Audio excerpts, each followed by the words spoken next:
be fair to say, Steve, that most amateurs let themselves down with poor setup? Of the hundreds of students that I see, probably I would estimate about 80% of their faults start with a poor setup. Yeah. So let's have a look at the stance. I'll show you typically some of the setups I see. One of them is legs not flexed at all, so they're just standing over the ball with their legs locked. Another one is knees turned in together. This is what I call a security stance. People feel like they're in a good position here, but from here, as soon as they swing, things move all over the place. And another one comes from some misinterpreted information about feel like you're sitting on a bar stool. And we get golfers looking like this, where their knees are overflexed and their weight's back on their heels. Yes. Using the leaderboard, step onto the fixed plate first, put my right foot on the skate. I'm going to unlock my knees slightly and I'm going to slide to the right. Now this automatically activates the big muscles in my upper legs and in my butt and puts me in a very solid and stable position. So from here, I've got myself a perfect, ready, athletic position. It basically looks like it's a simple move. Like you say, you just unpop your knees. So your knees are unpopped, anyone can do that. And anyone can push the skate across based on the resistance that you can set the leaderboard up for.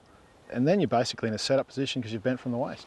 Exactly. Now, if I use the example of the person with their knees tucked in that security position, as soon as they tried to push across, there'd be too much resistance, they can't get there. No. So this forces you and automatically puts you in that stable athletic position that we're always looking for. Separates the knees, yeah, athletic stance. Now, another very, very common fault with the setup is that what happens with golfers, they get their head too much over the ball and their target side hip moves back in behind them.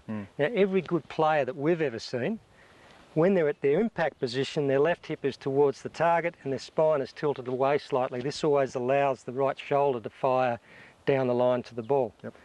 So if I'm going to start in this position, I'm going to get myself into all sorts of problems at the top of my backswing, probably come over the top, hit off the back foot, all of those problems we've seen. So I'm going to turn the leaderboard around now. And this exercise is going to put my target side hip, my left hip, because I'm a right-hander, in the correct position.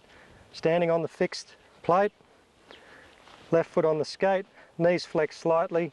I'm going to take my grip and then I'm going to slide to the left. And you can see what that's done is it's moved my hips to the left and put me in that position now with that slight tilt of the spine.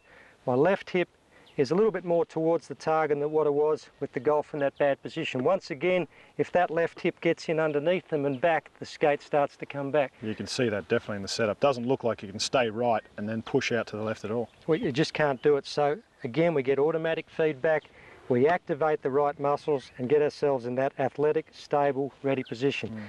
That position of my lower body is much closer to where I need to be at impact if I'm going to fire the ball the way I want to. Vitally important.